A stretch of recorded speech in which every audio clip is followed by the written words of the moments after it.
recuperatorios, les pida de que se sumen a un coloquio, una suerte de defensa, y esas personas que tengan 7 o más en los 2 parciales sin haberlos recuperado, promocionan la materia y no tienen que dar un examen final. Los que les haya ido mal en alguno de los 2 parciales o hayan faltado a alguno de los 2 parciales, tienen, en caso de sacarse 4 o más en el primer parcial y el segundo, o sus recuperatorios, tienen que rendir un examen adicional. Ese examen se llama examen final y lo van a tener que dar de todas las materias que no promocionen, ¿sí? Las fechas se las van a dar o se las dieron quizás ya la gente del terciario, ¿sí? Eso tienen que estar atentos porque se tienen que escribir, no es que por defecto van y rinden, tienen que los tienen que autorizar a poder rendir, ¿sí? Hola Magali, ¿ya les explicaron eso de los finales?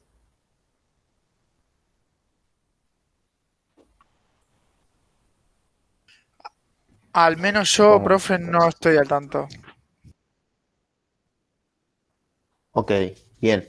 Ustedes creo que tienen una tutora. Consulte con ella para que les explique cómo es la onda. ¿Tá? Las materias se cursan y después hay que dar un final. Si la promocionan, ese final no se da. Si no promocionaron la materia, entonces tienen que ir a rendir el final. Si van a rendir el final, se tienen que inscribir. Bueno. Vamos para acá. Vale. Los que saquen 7 o más en los 2 parciales sin haberlos recuperado. Bueno, vos te sacaste 10 en el primer parcial, te sacás 10 en el segundo, después en la fecha de recuperación te sumas un Google Meet, te hago 2 preguntas boludo de la materia y ya está. Te queda 10 de promedio. Te sacaste 9, lo mismo, 18, 17, 7 y 10, ¿está? Sacaste 10 y 4, no promocionas. Bueno, hoy vamos a ver un conjunto de temas de la arquitectura de los microprocesadores. Esos temas son referidos al manejo de la memoria. Manejo de la memoria RAM, obviamente. Esas cosas que vamos a ver del manejo de la memoria son los tipos de direcciones de memoria RAM que hay en la computadora, virtuales, lógicas y físicas. Vamos a ver el mecanismo de segmentación y vamos a ver el mecanismo de paginación. Vamos a ver cosas muy introductorias a esto. Por lo tanto, yo en el examen les voy a hacer preguntas sobre temas que nosotros hayamos explicado acá. Como yo no explico ni la primera parte ni la última, sino que hago un picadito de las cosas que sé que son importantes que ustedes sepan, es probable que haga preguntas sobre temas que no haya explicado en la materia. Entonces la respuesta que van a tener que dar en el examen es: ese tema no se explicó en la materia, ¿sí? Todo esto para evitar la gente que se copia o estúpidamente se pone a googlear y me copia y me pega lo que encuentra en internet. Voy a implementar esa metodología de preguntar cosas que no hayan sido explicadas, que si la buscan en internet la van a encontrar, pero ese tema yo no lo expliqué en clase. ¿Se entiende? Es una manera medio perversa, pero me parece que está copado. El que presta atención en clase lo puede responder, y si se quieren poner a ver todos los videos de las clases, no les va a alcanzar el tiempo en el examen. Así que, como para balancear un poco la irresponsabilidad, ¿no? Esto por un lado. Por el otro vamos a ver el inicio de la compu. O sea, ¿qué pasa desde que yo aprieto el botón hasta que aparece mi sistema operativo funcionando o se ejecuta un programa? Y vamos a ver ¿cómo llamarlo? Un mecanismo que tiene el microprocesador para ejecutar cosas imprevistas. O sea, está ejecutando un programa y de repente pasa algo. Bueno, esos de repente pasa algo y hay que hacer otra cosa, se llaman excepciones. Y hay 3 tipos. Vamos a analizar cuáles son y cuál es su importancia.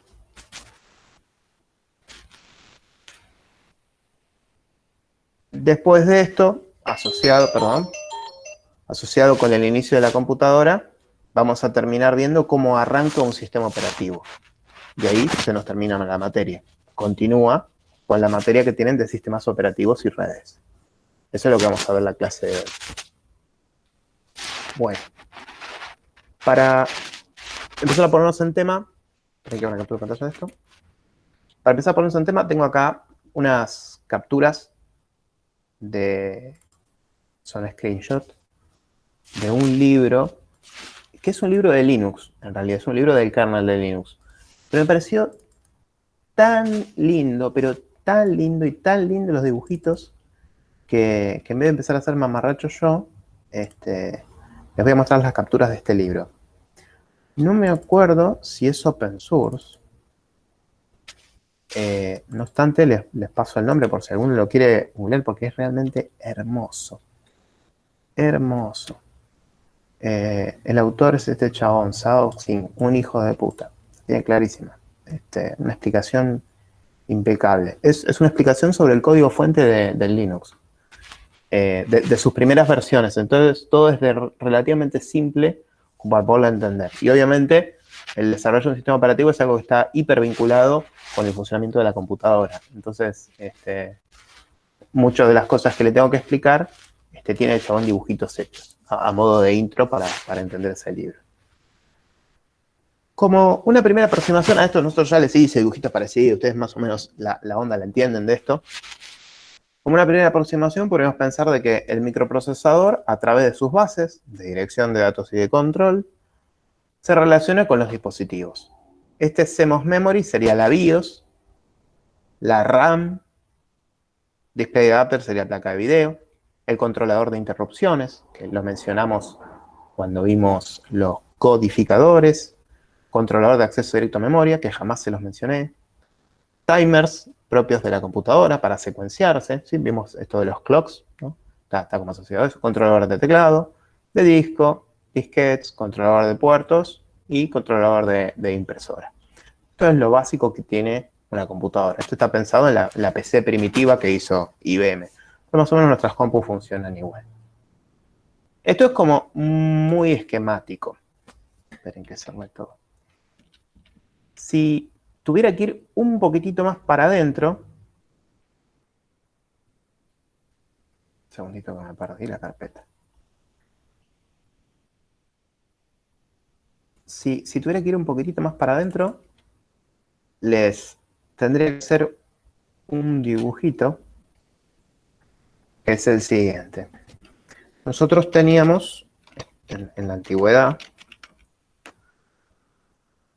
en la PC de IBM, ¿no?, el microprocesador conectado a un dispositivo que en su momento lo llamábamos chipset, y a este chipset estaban conectados todas las cosas.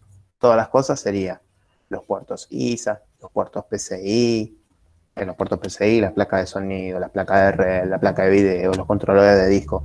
Todo estaba conectado a este coso llamado chipset. Este coso llamado chipset se partió en dos. Si en vez de ser un único circuito integrado, se lo partió en dos. Uno llamado puente norte y otro llamado puente sur. En el puente norte quedaron solamente las cosas rápidas, la conexión con la placa de video, AGP primero, PCI Express después, y el controlador de la memoria RAM. Esto es como, después del micro, lo más rápido que hay en una computadora, la placa de video y la memoria RAM. Y en el puente sur, todos los dispositivos más lentos. Teclado, placa de red, placa de sonido, bahías para conectarle placas de propósito general, capturadoras de video, el controlador de los discos rígidos, el controlador de RAID. Todas esas cosas quedaron en el puente sur. Un dibujito más copado que este sobre el puente sur tiene hecho este chabón en el libro, es el que se los voy a mostrar ahora. Entonces, el North Bridge sería el puente norte. En el puente norte quedó el controlador de memoria y el controlador de video. En el momento que tecnológicamente, sí, lo dividieron en dos. En vez de que un solo integrado haga las dos tareas, hicieron un integrado para las cosas rápidas y otro para las cosas no tan rápidas. Al de las cosas rápidas se lo llamó norte y al de las cosas lentas se lo llamó sur. En ese momento, la interfaz para las placas de video utilizaba un puerto que se llamaba AGP, que no existe más. Y nuestras placas de video ahora son hace 10 años más o menos, un poquitito más, son PCI Express. El que tiene el bus de 16. Estas serían las cosas rápidas. Y las cosas lentas están en el puente sur. Los PCI tradicionales, conexión de red, controladores de disco, los puertos USB, entrada, salida, teclado, mouse, la BIOS. Todo quedó en el puente sur. ¿Estamos juntos?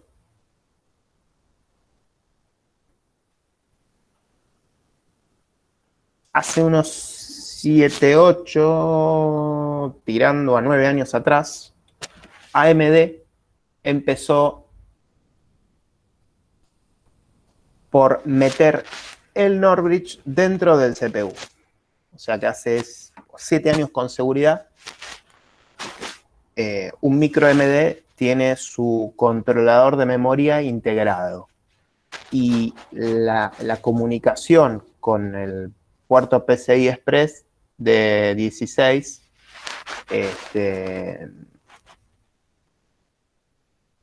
también. Tengo que fijarme el copyright que tiene el libro. Si no, les paso el nombre para que ustedes lo busquen. Yo lo encontré en internet, no me acuerdo qué estaba haciendo. Y la verdad que lo encontré de pedo, no lo estaba buscando el libro. Me pareció hermoso. Nada, se acuerda, después les paso el nombre. Si leo y es open source, se los comparto. Sí, hay varias versiones de PCI Express, pero el PCI Express de 16X sería el de la tasa de transferencia que usamos para las placas de video.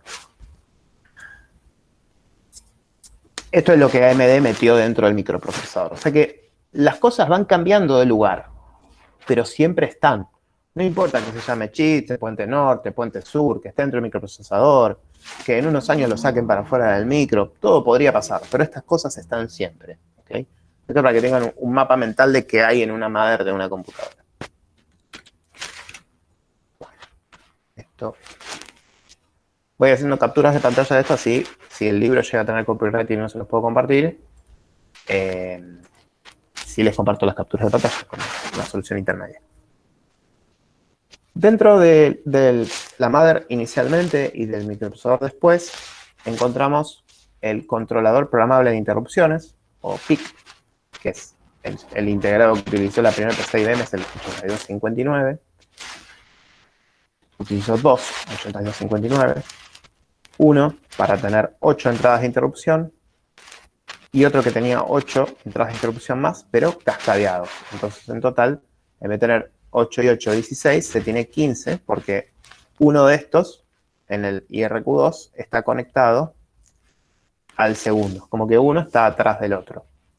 En total, la PC IBM original tenía, entonces, estas 15 entradas de interrupción.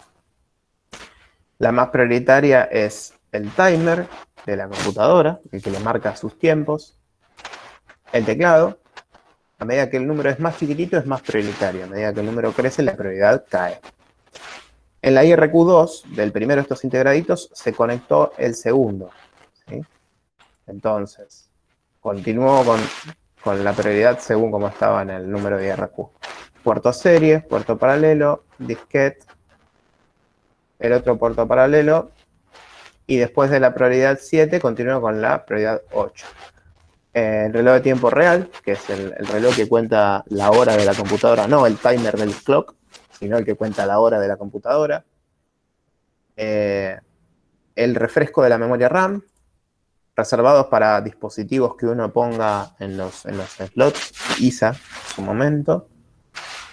Una interrupción para el mouse, para el coprocesador matemático, que años después se metió dentro del microprocesador y sigue estando ahí adentro. Controlador de disco y reservado. Esto adentro tiene un codificador, como explicamos en la cursada, y ese codificador codifica cuál de todas las entradas es la que se puso en uno, qué dispositivo quiere interrumpir el microprocesador. Y el 8259 le envía al microprocesador por el bus de datos el número de dispositivo que lo interrumpió, y por la única entrada de interrupción que el microprocesador tiene, le pone un 1 en su entrada de int entonces el microprocesador sabe que alguien lo quiere interrumpir y lo atiende. Este sería el proceso de atención e interrupción, súper básico, pero que hace el microprocesador cuando un dispositivo de hardware lo quiere interrumpir. Entonces, cuando eso ocurre, el microprocesador lo que hace es ir a buscar en un lugar de la memoria RAM específico el programa que atiende a estos dispositivos de hardware.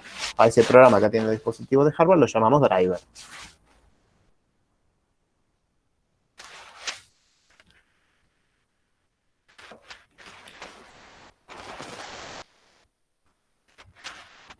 Otra cosa que había, y obviamente sigue existiendo, aunque funcione de una manera, aunque esté implementado distinto, pero sigue funcionando igual, dentro de nuestra PC tenemos un temporizador, un timer, que le sirve al microprocesador para manejar tiempos desde la programación. Esto no es el clock, ¿sí? Esto lo que le permite al microprocesador es que él programe una alarma para dentro de 20 milisegundos. Entonces, si cada 20 milisegundos tiene que ejecutar una tarea, el microprocesador programa este dispositivo, obviamente un software que está ejecutando programa este dispositivo, y este dispositivo lo que hace es interrumpir al microprocesador cada cierta cantidad de tiempo. Y eso sirve para, por ejemplo, si uno en una rutina, en un software, tiene que esperar, no sé, 20 milisegundos a que vuelva un dato del disco, o tiene que esperar 20 segundos hasta que el usuario ingrese la contraseña y si no, hacer otra cosa, bueno, esas cosas se pueden realizar con este dispositivo de hardware que es un timer, en el sentido más amplio de la palabra timer. No es el clock. En el pasado, una salida de este dispositivo estaba conectado al parlantito de la computadora. Quizás alguno tenía una compu vieja que todavía le ponían el parlantito. Cuando la computadora prendía, si el post era correcto, hacía un bip indicando que estaba todo bien. Y si algo llegaba a fallar, memoria RAM, placa de video, mother, fuente, tiraba un código de pips que, según el fabricante de esa BIOS, uno va a un machete o una página de internet o un librito y te dice, según el código de pips, qué es lo que está fallando. Bueno, ese pip se escucha a la salida de este timer. Hay plaquitas que uno conecta en los bases de las computadoras o en los puertos, y esas plaquitas leen los códigos que el microprocesador pone en el base de datos cuando algo falla. En el canal tengo, creo, una lista que es de reparación de PC o algo así, y les muestro cómo se usa y cómo muestra los códigos en esa plaquita. Bien, esto le tenía que mostrar de la madre.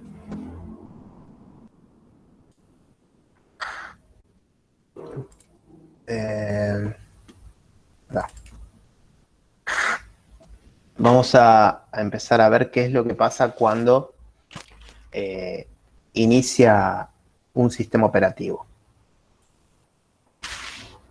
O mejor dicho, cuando prende la computadora y luego inicia un sistema operativo. Estoy buscando. Sí. Vamos a empezar por acá.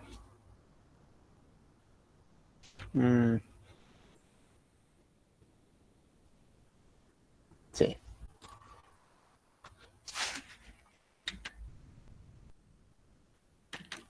Ahí. Cuando uno prende la computadora, esto vale si es una notebook o una PC de escritorio, es lo mismo, servidor. Cuando uno prende la computadora, digamos que el prenderla es apretar un botón para nosotros los seres humanos. Hay otras variantes de cómo una computadora puede prenderse, pero lo más común sería apretar el botón. Una variante a esto sería que la computadora reciba a través de su placa de red un paquete que se llama paquete mágico, literalmente se llama así, el estándar del protocolo que explica cómo funciona dice que se llama paquete mágico. Este paquete mágico, cuando la computadora lo recibe, se prende. Si uno lo habilita en el BIOS, por ejemplo, uno puede prender 50 computadoras a la vez, tirando un paquetito a través de la red, todas las computadoras prenden. En vez de tener que ir y tocar con el dedo el botón de cada computadora, podría prenderlas remotamente a través de un paquete mágico. Otra forma que continúa con el encendido de una computadora es el power after put off, se llama, o algo por el estilo, que en los servidores existe siempre esa opción en el BIOS. Y en muchas, hola Lucas, en muchas BIOS de computadoras de escritorio comunes en los últimos años he visto que está, que es una configuración que suele estar deshabilitada, que si vos la habilitás, lo que hace la computadora es, en caso de un corte de luz, cuando la energía vuelve, se prende sola. La idea de un servidor es que si se corta la electricidad vuelve, se vuelva a prender solo y no tenga que ir una persona a prenderlo. Bueno, ese sería otro motivo que podría hacer prender una computadora. Lo más inocente, ahora después de la clase se los paso ahora, si ya me lo saco encima y me lo dejan de pedir en el chat. ¿Cómo se llama este chabón?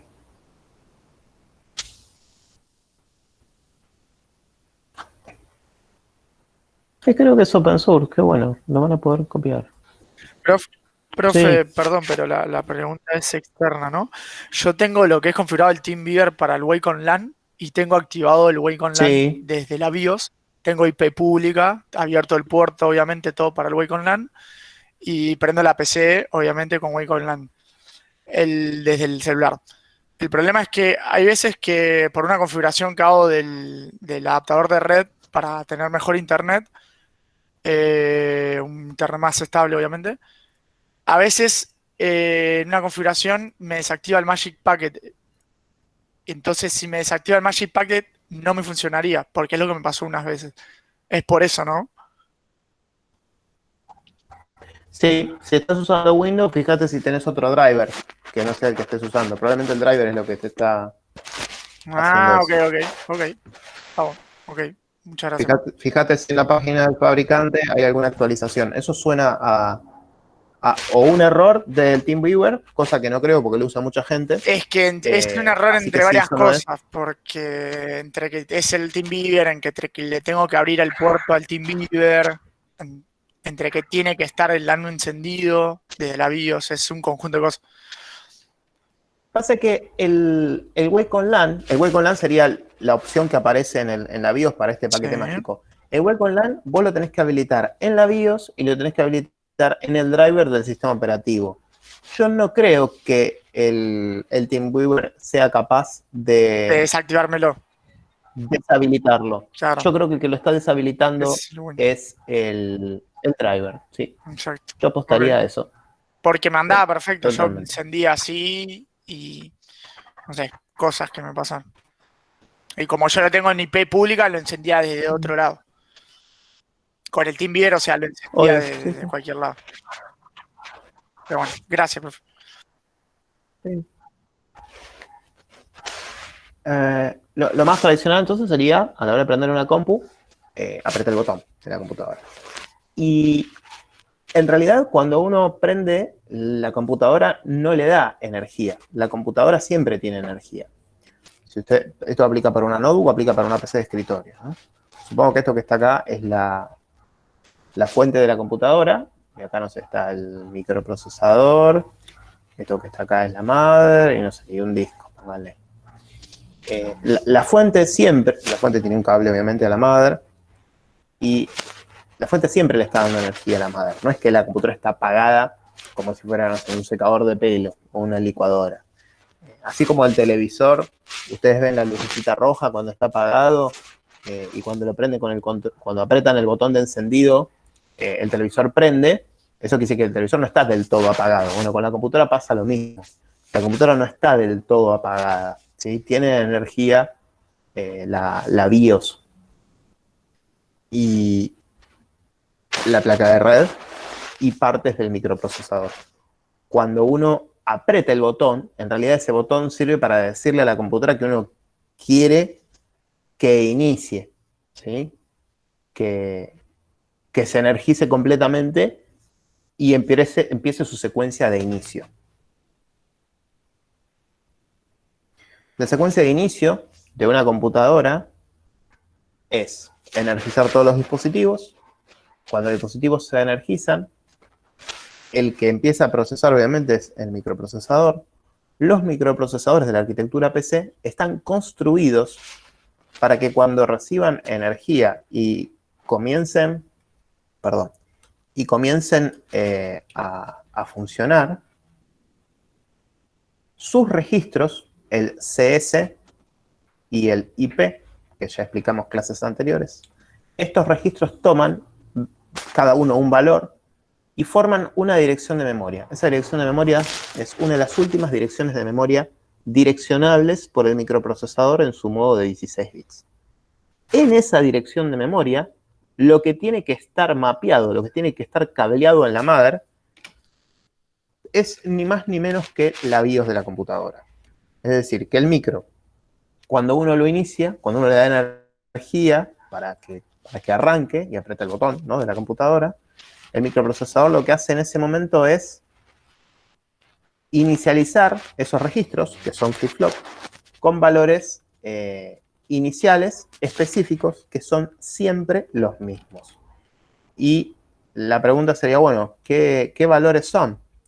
Bueno, son esos que les puse ahí. Yo ahora les voy a mostrar una copia del manual de Intel, que es el que les compartí ya en el Moodle del IFTS, donde acá estaría el listadito de los valores que los registros tienen cuando el microprocesador inicia. De hecho, la tabla dice IA32 al Intel 64 Processor State Following Power Up Reset o Init. O sea que si yo aprieto el botón de reset o aprieto el botón de encendido o ejecuto init para que comience la rutina de inicio, los valores que tienen los registros son estos.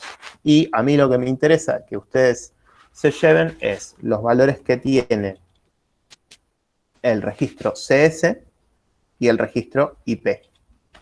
Si se fijan, el CS tiene el valor F0000 y el instruction pointer tiene el FFF0H. Estos dos, el CS y el IP, juntos determinan la dirección de memoria a la cual el BIOS tiene que estar mapeado, porque es la dirección de memoria RAM que el microprocesador va a ir a ejecutar cuando recibe energía, porque uno aprieta el botoncito para que encienda. Este que está acá es un mapa de la memoria RAM. Abajo está la dirección con todos sus bits en 0 y arriba está la dirección con todos sus bits en 1. Este esquema lo que les muestra es el mapa de memoria de un microprocesador y cómo está arreglada esa memoria. El fabricante de la mother tiene que cablearlo para que las últimas direcciones de memoria RAM correspondan con el BIOS. Entonces, cuando el microprocesador inicia, porque uno apretó el botón de encendido, el microprocesador carga en CS y en IP la dirección de memoria que tiene todos sus bits en 1, excepto los últimos 4 bits, o sea que sería 16 direcciones de memoria antes de la última dirección de memoria direccionable, y ejecuta lo que sea que haya ahí. El microprocesador está construido para hacer eso.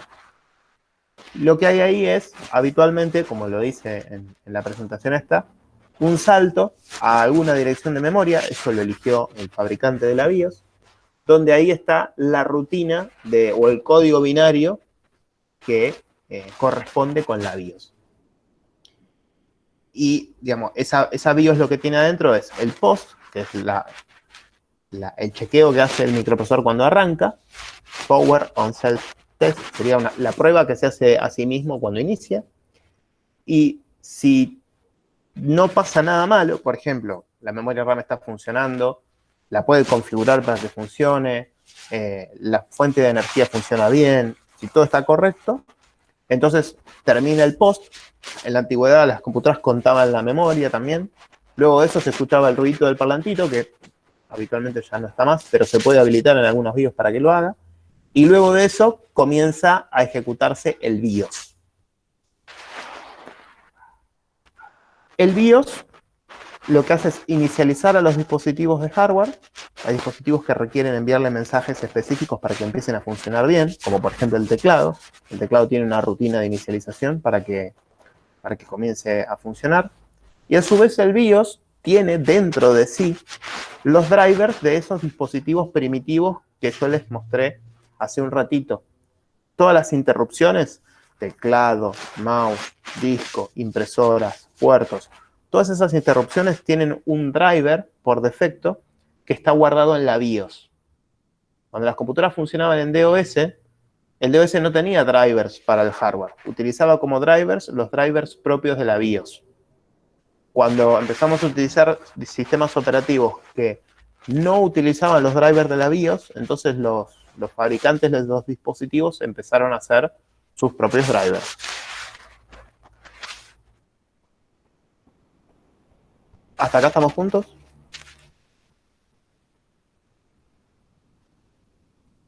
Sí.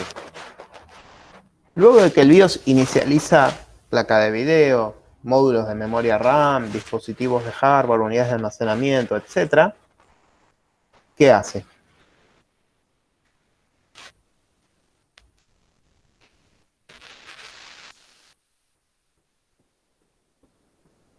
¿Cuál sería el próximo paso de la BIOS? Inicia el sistema operativo. Excelente. Iniciar el sistema operativo es lo que nosotros llamamos bootear. Es decir, que luego de hacer todo esto que estuvimos charlando, el post, luego del post se ejecuta el BIOS y el BIOS es el que inicia el proceso de booteo de un sistema operativo. El proceso de booteo de un sistema operativo consiste en ir al disco rígido, a un lugar específico, o ir a un pendrive, o ir a una conexión de red, o ir a un CD, o en la antigüedad ir a un disquete, y sea lo que sea que hay dentro del disco, del CD, del pendrive, o que recibió la placa de red, copiarlo en la memoria RAM. Y no copiarlo en cualquier lugar, copiarlo en un lugar específico. Y en ese lugar específico, luego la BIOS transfiere el control del microprocesador, o sea, carga el instruction pointer con ese lugar de la memoria RAM que contiene el boot sector, que sería la parte que inicia al sistema operativo. Voy a limpiar para hacer un dibujo más claro.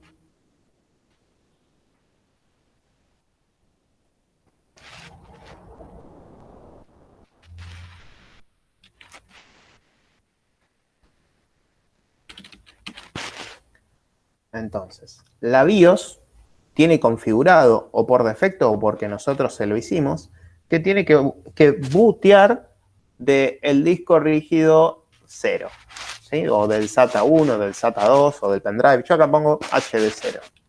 Si la BIOS tiene configurado que tiene que bootear del HD0, sea por defecto o porque se lo hice yo a propósito, la BIOS lo que va a hacer va a ir al disco rígido. De este disco rígido se va a sacar los primeros 512 bytes. Los primeros 512 bytes del disco se conocen como Buster Boot Record. Esos primeros 512 bytes, que son un sector del disco rígido, el sector sería una zona, una parte de la estructura de cómo se guarda la información en el disco, se llama sector. El primer sector de 512 bytes, que se llama Master Boot Record, la BIOS lo saca del disco y lo pega en la memoria RAM. O sea, lo copia, ¿no? Y lo copia, esos 512 bytes, los copia, que serían los 512 bytes del Master Boot Record del disco, lo copia en la dirección de memoria RAM 7C00. Siempre, esto ocurre en todas las computadoras de arquitectura PC. Todas hacen lo mismo. En el inicio de BIOS Boot Legacy, ¿no? Eso no es UEFI, esto es Boot Legacy. Entonces la BIOS va a donde vos le pusiste que tiene que bootear, se copia los primeros 512 bytes, los pega en la memoria RAM en la dirección de memoria 7C00, carga el instruction pointer con el 7C00 y pone a ejecutar lo que está dentro de estos 512 bytes que copió del disco, que se llama Master Boot Record. A esto lo llamamos boot sector de un sistema operativo. Cada sistema operativo tiene su boot sector. Y cuando uno instala un sistema operativo, lo que hace es poner algo en ese boot sector. El instalador del sistema operativo hace algo en ese boot sector. Entonces, cuando vos elegís que bootee el disco El BIOS lo que está haciendo es copiar esos 512 bytes, que es como la puntita del sistema operativo, y empieza por ejecutar eso. Esto no es el sistema operativo, es un cargador del sistema operativo. ¿Se entendió esta primera parte?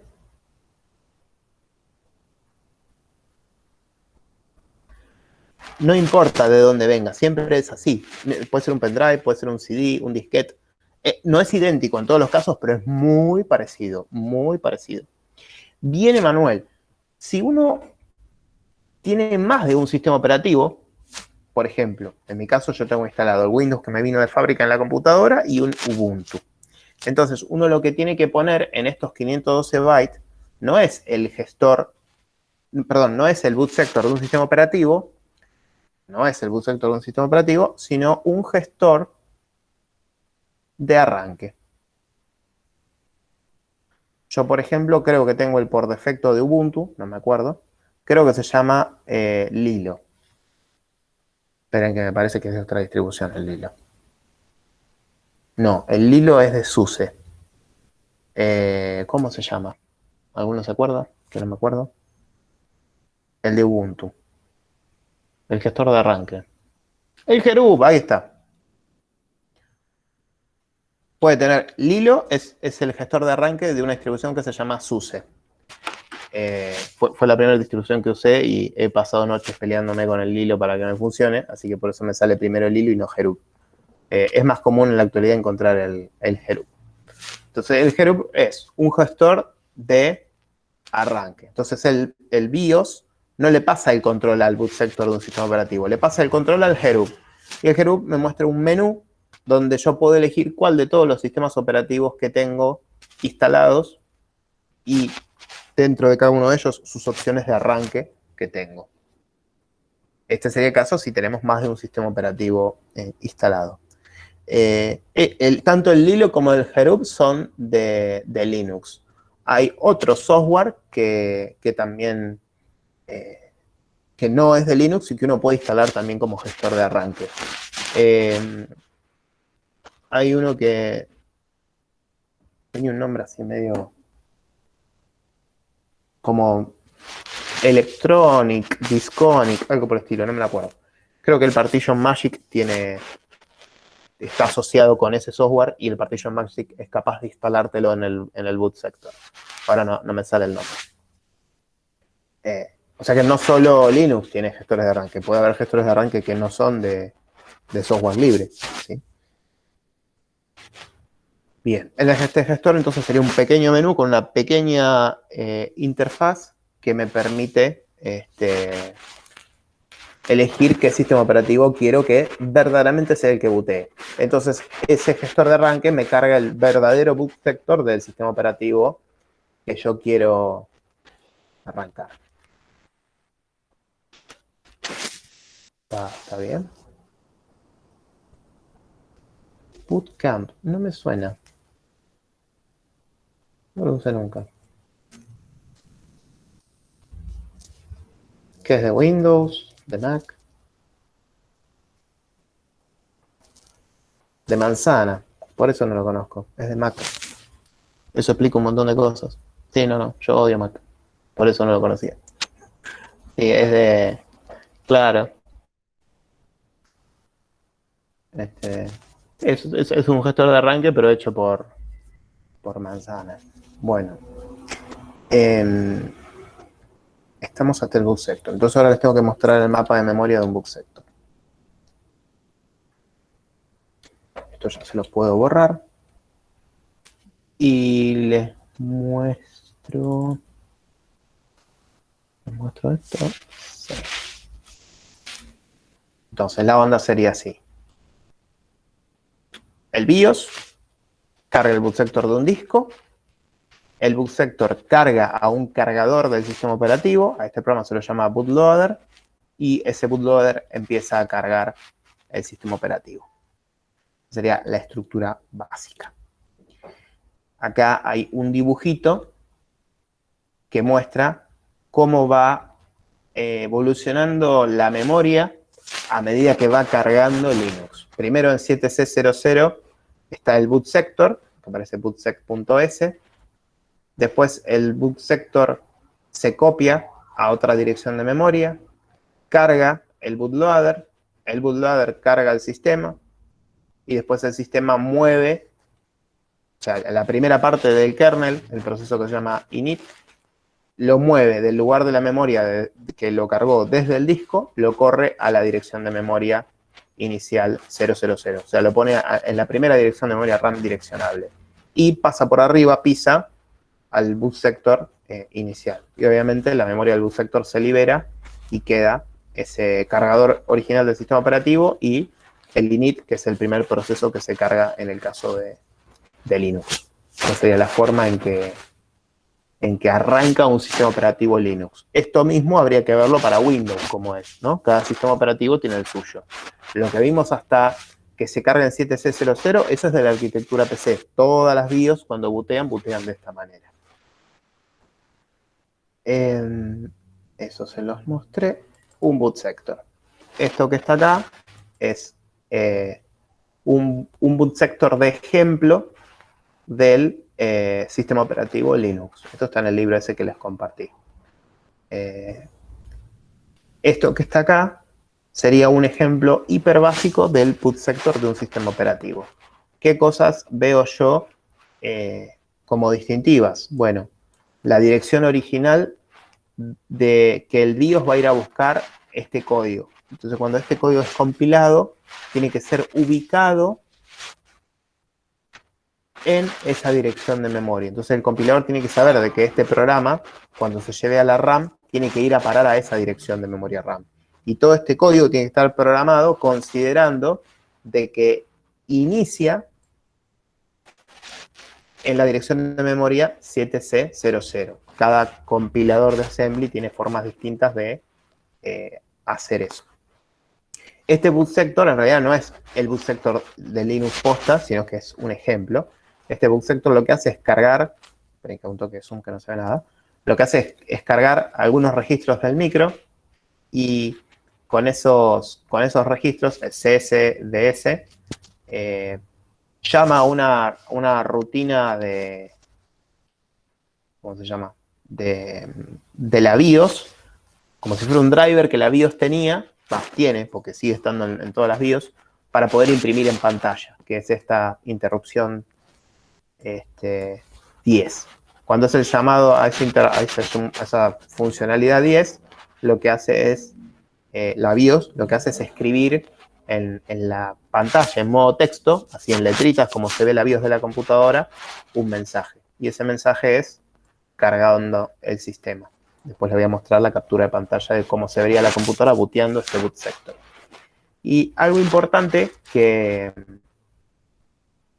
este boot sector tiene, que yo les mencioné, que este boot sector es de 512 bytes. La BIOS va a copiar 512 bytes desde el disco rígido que nosotros le digamos que bootee. Y para que este sector que llamamos MBR sea booteable, sus últimos 2 bytes tienen que ser AA55. Entonces, a este compilador lo que va a hacer es este código ubicarlo en la dirección 7C00 y como este código es muy chiquitito y ocupa menos de 512 bytes, hay una directiva del compilador que es org, con org y la posición 510, es como si en el espacio que va a generar en el archivo, que después ese archivo se va a mapear en la memoria, el código terminó acá. Acá terminó el código. Estos son 512 bytes. Entonces lo que hace es, escribe hasta el byte 510, o se posiciona en el byte 510 de estos 512, y en los últimos dos de estos 512, escribe un word, o sea, 16 bits, AA55. La BIOS, para creer que es booteable ese boot sector que acaba de copiar del disco rígido, precisa que esos últimos 2 bytes terminen en AA55. Si ustedes o un virus modifica ese AA55, la BIOS ya cree que no es booteable esa partición, ese MBR. Es un chequeo estúpido, pero chequeo al fin que si no lo cumple, la BIOS no va a dejar bootear ese boot sector. Tiene como particularidad ese número que parece arbitrario, tiene sentido porque el AA es el 1010 y el 55 es el 0101 0101. Entonces como que hay un bit en 1, un bit en 0, un bit en 1, un bit en 0. Es como una etiqueta. Este entonces sería un ejemplo hiper básico de lo que un boot sector es. Un sistema operativo de verdad, lo que hace en este boot sector es cargar al bootloader, que es otro programa, que es el que verdaderamente empieza a cargar al sistema operativo. El libro el chabón lo hizo sobre un emulador que se llama Botch. El emulador permite simular una computadora como un software de virtualización, como si fuera el VMware o el VirtualBox, ¿sí? Una máquina virtual. Y luego de haber booteado esos bytes del disco, el boot sector lo que hizo fue imprimir este mensaje que dice loading system espacio punto punto. Acá uno vería, no sé, cargando el sistema operativo o la ventanita de Windows o lo que muestre Apple en su inicio.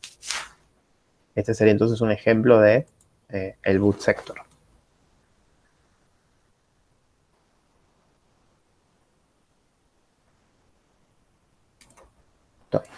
¿Estamos bien con esto?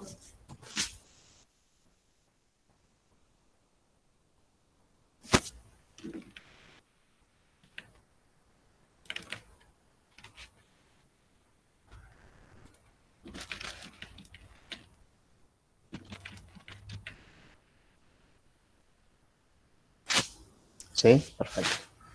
Bien, ahora vamos a un tema medio heavy. No, perdón, me confundí. Terminemos de ver el inicio de un sistema operativo y después vamos al manejo de la memoria.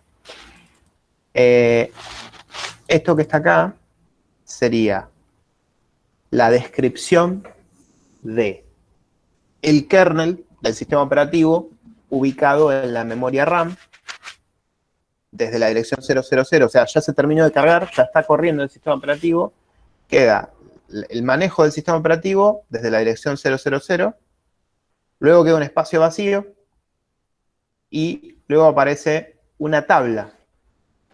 Esa tabla que se llamaba System, no sé cuánto, que estaba en celeste con líneas negras en el gráfico que les mostré antes de la memoria, lo que tiene es la descripción de los segmentos de memoria RAM que el sistema operativo y los programas pueden utilizar.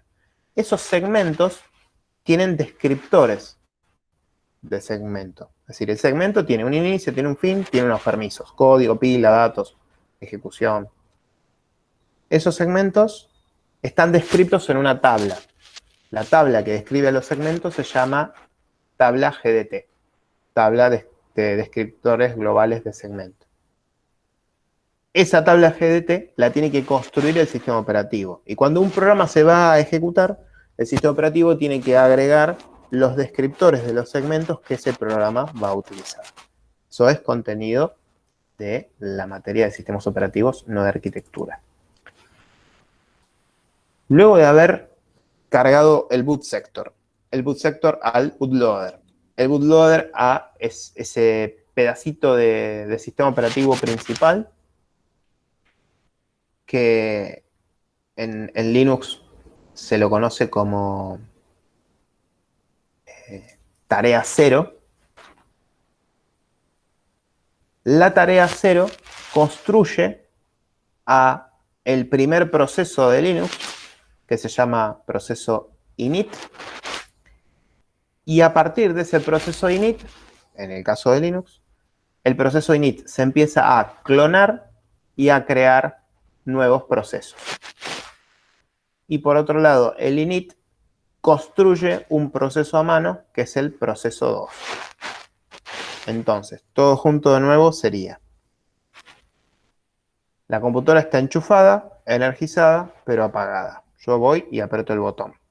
Cuando aprieto el botón, el microprocesador toda la madre y todos los dispositivos reciben energía.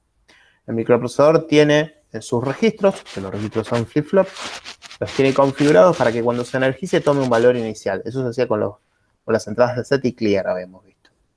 El CS y el IP toman un valor inicial que es 16 direcciones de memoria antes del final del mapa de memorias del micro, cuando funcionan 16 bits. Ahí tiene que estar el código de la BIOS. La BIOS, en realidad está el post y la BIOS. Después de que hace el post, si todo está bien, la BIOS termina por ir a buscar el boot sector de un sistema operativo en alguna unidad de almacenamiento o traerlos desde la red. Ese boot sector se copia en la dirección 7C00. La BIOS carga el instruction pointer con 7C00 y pone a ejecutar el boot sector. El boot sector carga otro programa que se llama bootloader de los sistemas operativos, que es el que va a buscar todas las partecitas al disco rígido y las va poniendo en el lugar de la memoria RAM que corresponde. Se van moviendo dentro de la memoria las cosas que son cargadas. Se crea en Linux la tarea 0. La tarea 0 construye al proceso 1, que es el proceso init. El proceso init construye al proceso 2. Y el proceso 1, el proceso init, se clona y empieza a crear los distintos programas que se precisan para que el sistema operativo funcione. El primer programa, o uno de los primeros programas que crea el init, es el programa login, que es el que uno pone usuario y contraseña en la computadora, en Linux, cuando inicia. Esto es el inicio tradicional. Nosotros ya tenemos interfaces gráficas, si quieren, para iniciar Linux. Pero cuando uno inicia en texto, el init crea el proceso 2, el init se duplica y se reemplaza el proceso init duplicado por el programa login. El programa login te pide usuario y contraseña y después de eso se cierra login, init crea una consola y quedas parado en una consola, en una terminal para usar la computadora. Ahí, digamos que desde el punto de vista del inicio de la computadora, a nosotros se nos terminó la materia. Lo que continúa a continuación sería contenido del sistema operativo, ¿sí? Esto para que vean el caminito desde el inicio, de que yo prendo la computadora hasta que empieza a correr el sistema operativo. Algo que hemos visto de costado, yo se los he mencionado, pero no entramos nunca en detalle, todavía, es el manejo de la memoria RAM desde el punto de vista del microprocesador.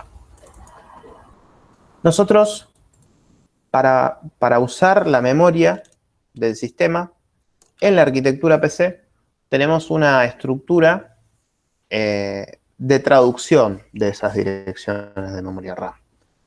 En nuestro código, nosotros vemos direcciones de memoria RAM que se llaman virtuales. Esas direcciones de memoria RAM que se llaman virtuales son traducidas por un mecanismo que se llama de segmentación. Esperen que se me trabó el cursor. Acá está. Por un mecanismo que se llama de segmentación, se traducen en direcciones que llamamos lineales. Y esas direcciones que llamamos lineales, a través de un mecanismo que se llama paginación, se traducen en direcciones físicas. Estas son las que van por el bus de direcciones de un microprocesador. El mecanismo de segmentación es el que está descrito por la tabla global de descriptores y por la tabla de descriptores de interrupción IDT. Un sistema operativo tiene que construir estas tablas para que el microprocesador pueda ejecutar los programas que uno quiere ejecutar. Las tablas están construidas en RAM, pero el mecanismo de segmentación funciona dentro del microprocesador, está hecho por hardware. Este mecanismo de segmentación provee ciertas como funcionalidades. Lo principal es que los procesos son estancos, no comparten espacios de memoria entre sí. Entonces, un programa no puede espiar las variables de otro si es que estas tablas de GDT e IDT están bien hechas. Además de dividir a la memoria RAM en estos bloques, permite que esos bloques tengan un uso específico de código, de datos y de pila. Cuando el microprocesador va a ejecutar un código, tiene que tener su registro CS cargado con una entrada de la GDT que describa un segmento de código válido. Cuando el microprocesador vaya a mover datos desde un lugar de la memoria RAM, esos datos tienen que estar descritos en la GDT para un segmento de datos válido y su registro de segmento DS tiene que apuntar a ese lugar de la GDT donde esté descrito ese segmento de datos correctamente. Y lo mismo con la pila. Las variables que son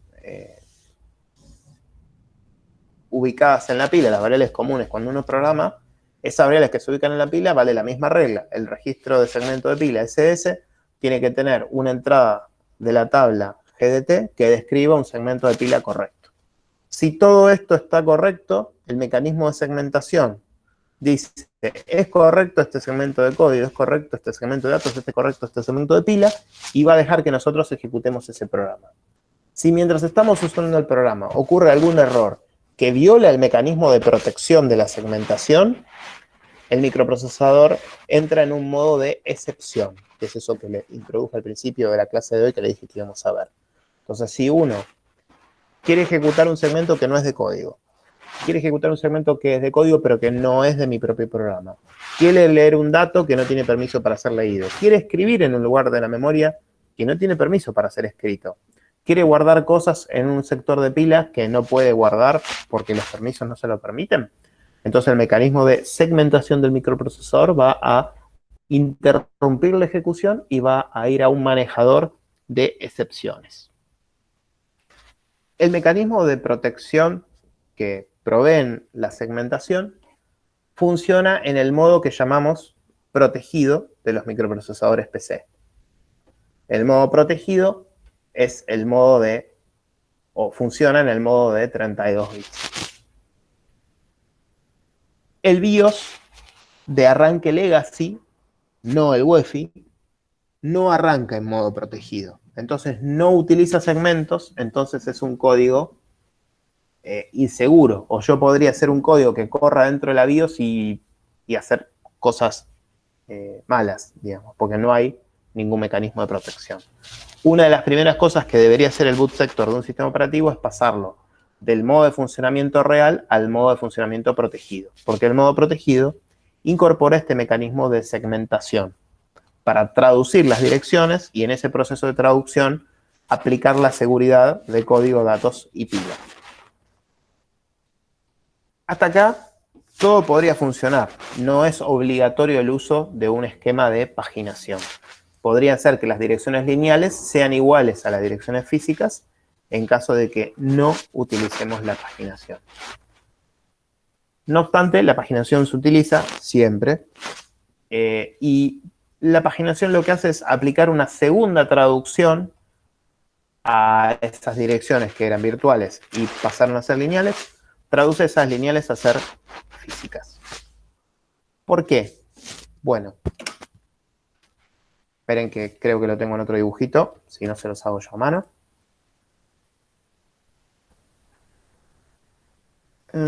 No, se los hago a mano. ¿Por qué tenemos que utilizar el mecanismo de paginación además del de segmentación? La idea es la siguiente. Yo, desde el punto de vista de las direcciones virtuales, yo utilizo cualquier dirección de memoria RAM. Desde el punto de vista de la segmentación, la memoria RAM está sectorizada por esos segmentos.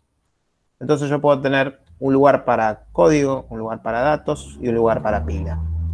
Los segmentos aplican protecciones de seguridad, de permisos, de qué se puede leer, qué no se puede leer, qué se puede escribir, qué no se puede escribir, qué se puede ejecutar, qué no se puede ejecutar.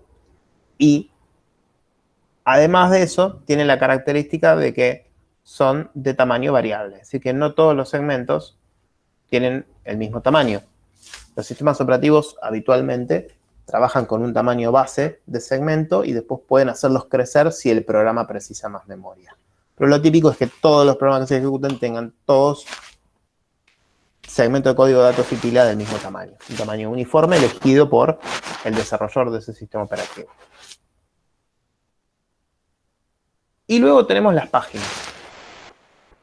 Y uno dice, pero para acá, si yo tenía seguridad, los procesos, uno no le podía espiar las variables a otro, ni ejecutar código de otro. ¿Por qué me estés esta cosa acá de página? Bueno, las páginas tienen su propio mecanismo de protección. O sea que hay dos mecanismos de protección. La protección de páginas y la protección de segmentos. Las páginas tienen un mecanismo de protección, tienen un tamaño fijo, o sea que todas las páginas que... Esa división en páginas de la memoria RAM que ve el micro está dividida en tamaños uniformes. Y eso está bueno. Ahora, en un ratito le voy a poder explicar el por qué. Y gracias a que tiene un tamaño fijo, hace más fácil un mecanismo de uso de la memoria que se llama memoria virtual.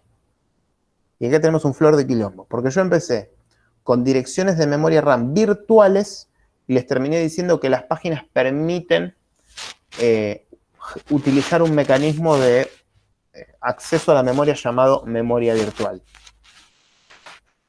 Es un problema de usar el nombre virtual en los dos lugares. No quiere decir que este virtual que está acá, no tiene que ver con este virtual que está acá arriba. ¿Sí?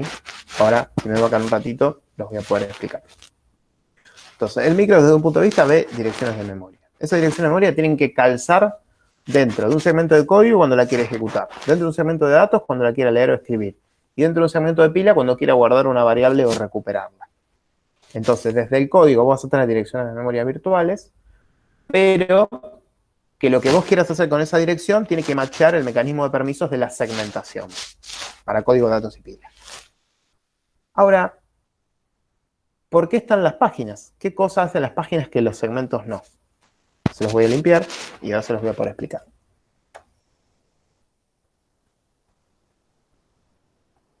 Voy a tratar de hacer los mismos colores siempre. Imagínense que este es un segmento de código, este es un segmento de datos y este es un segmento de pila. Este es otro segmento de código más grande. Este es otro segmento de datos más grande. Y este es un segmento de pila más chiquitito. Este es el 2. 2. Este es el 1. Este es el 1. Y este es el 1. Entonces en esta computadora hay corriendo dos programas. El programa 1 usa CS1, DS1 y SS1. Y el programa 2 usa el CS2, DS2 y SS2. La ventaja que incorpora las páginas es que el mecanismo de paginación, voy a tratar de hacer todos los cuadraditos iguales. Estos rectangulitos no son direcciones de memoria, sino que son páginas. Un tamaño habitual de página o de cuadradito es 4 kilobytes, por ejemplo. Esto sería lo típico en los sistemas operativos, tanto Windows como Linux.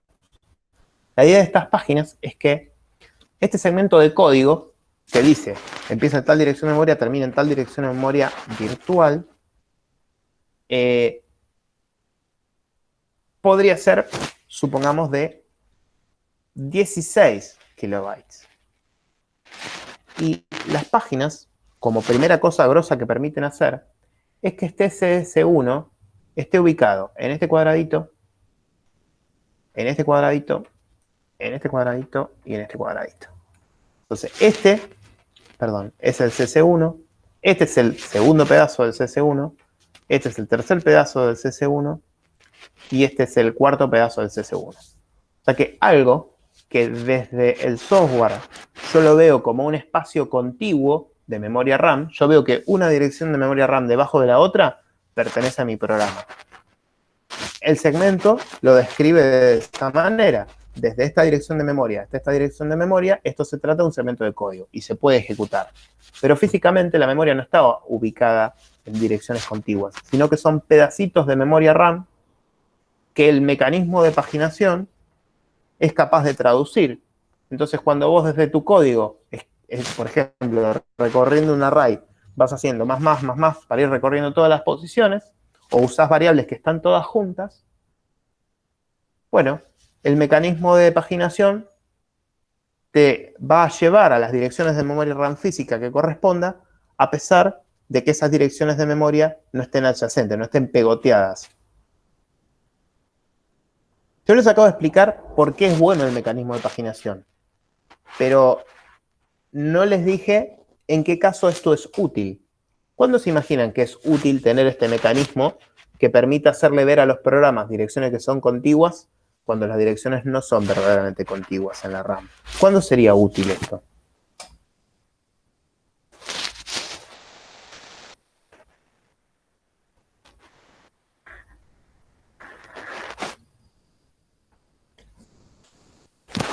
Es una pregunta complicada, pero si han usado programas, no sé, como Photoshop o edición de video o juegos pesados, quizás pueden llegar a intuir. Se las pregunto de vuelta. ¿Por qué es bueno tener un mecanismo que es capaz de mapear direcciones de memoria que no son físicamente contiguas para hacerle creer al programador de que son direcciones contiguas?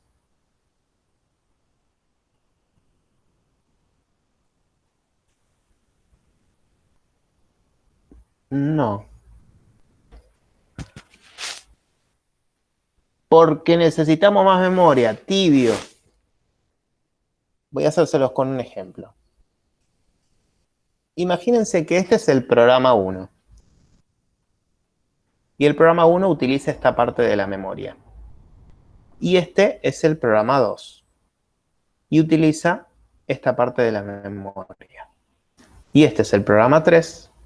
Y utiliza esta parte de la memoria. Este espacio de la memoria quedó libre. Libre. Ahora yo hago doble clic en el icono del programa 4. Y el programa 4 precisa este espacio de memoria. Obviamente, esto que está acá como libre es más chiquitito que el espacio que necesita el programa 4. Entonces esto no podría ser ejecutado. Me diría un cartelito del estilo memoria insuficiente. Esperen que tengo uno, creo que está re bueno.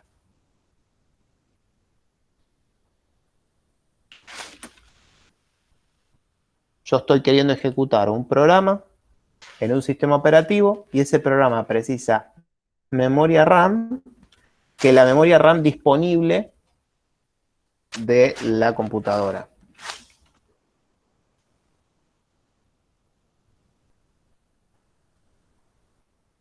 Guárdame un segundito.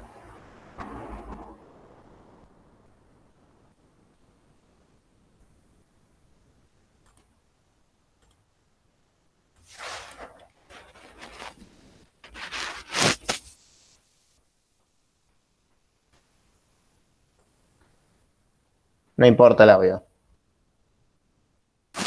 El sistema está bajo de memoria. Por favor, libere alguna memoria e reinicie la aplicación. Sí, esto es de un GPS. Lo vi, me lo grabé porque me pareció genial para las clases. Esto es un Windows C, Windows como pequeño para correr en dispositivos portátiles. O sea, yo quise ejecutar un programa y no había suficiente memoria en esta computadora para correr ese programa. Y eso es ni más ni menos que lo que nos está pasando acá. Yo quiero correr el programa 4 y no hay memoria para correr ese programa 4. Alguien podría decir, bueno, libera la memoria, lo que me dijo ese cartelito. Bueno, imagínense que yo apago el programa 2.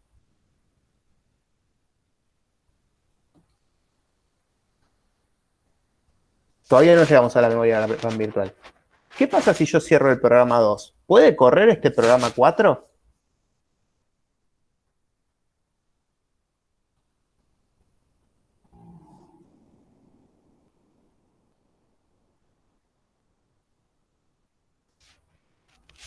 Yo les dibujé esta altura de RAM, o sea, esta línea de alto. Esto es toda la RAM que yo preciso. Acá, en el espacio libre, no entraba. Y acá tampoco entra. Sin embargo, existe suficiente memoria RAM libre para que el programa 4 entre. Pero, ¿cómo no entra si está el espacio disponible? ¿Por qué? No contigua, esa es la idea, Juan.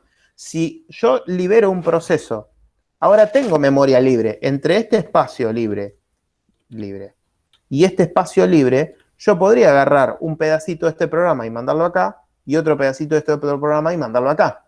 Pero si no tuviera la paginación, no podría dividir la memoria que un proceso necesita para correr en espacios físicos que no son contiguos. Es un trucazo, está genial.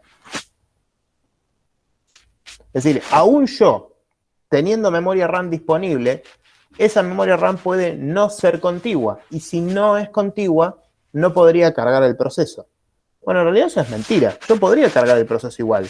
Lo único que tendría que hacer es estar como un nabo moviendo un terrible pedazo de memoria RAM hacia arriba para que el espacio libre me quede abajo, como la defragmentación de un disco rígido. Pero eso no tiene sentido hacerlo, porque mover memoria RAM es lentísimo. No puedo yo estar reacomodando el espacio de los programas en la memoria RAM porque quiero ejecutar un nuevo programa. Quilombo, no tiene sentido. Sería la performance pedorrísima. Entonces surgió esta idea súper copada que es bloquecitos de memoria de tamaño uniforme que a través de un mecanismo de traducción le hacen ver al programador que su espacio, o al proceso, que el espacio de memoria es contiguo cuando en realidad no lo es. Entonces, esto es lo mágico de la paginación.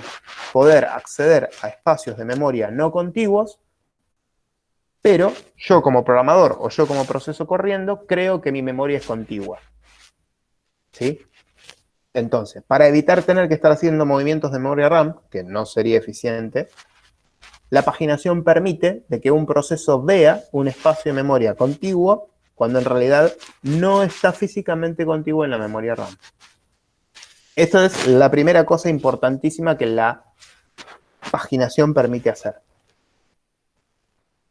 Lo siguiente importante que la paginación permite hacer es lo que les voy a explicar a continuación. Tengo que borrar y hacer un dibujito parecido.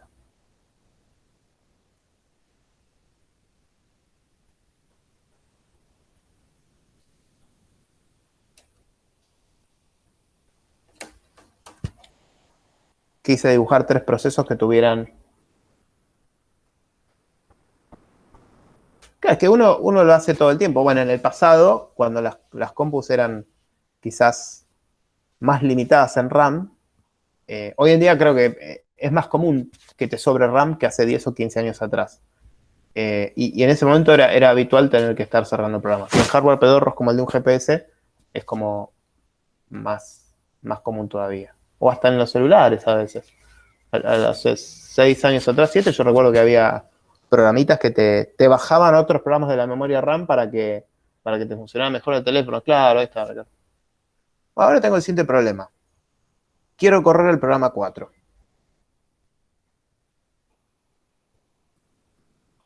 Y el programa 4 no entra en el espacio libre que tengo en la memoria RAM.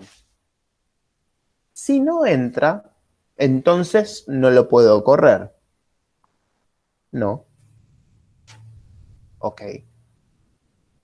Bueno, decirle al usuario que apague algún programa, así este programa 4 entra, pues la paginación podía partir la memoria de un proceso, entonces paginitas por acá abajo y ya está, corre.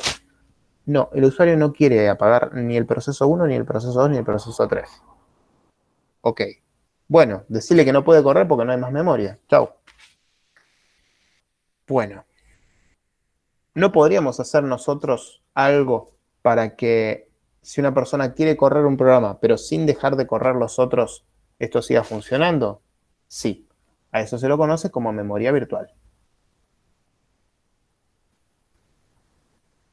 Podríamos decirle como dijo Rubén, me gustó. Memoria RAM virtual, podríamos decirle, suena más copado.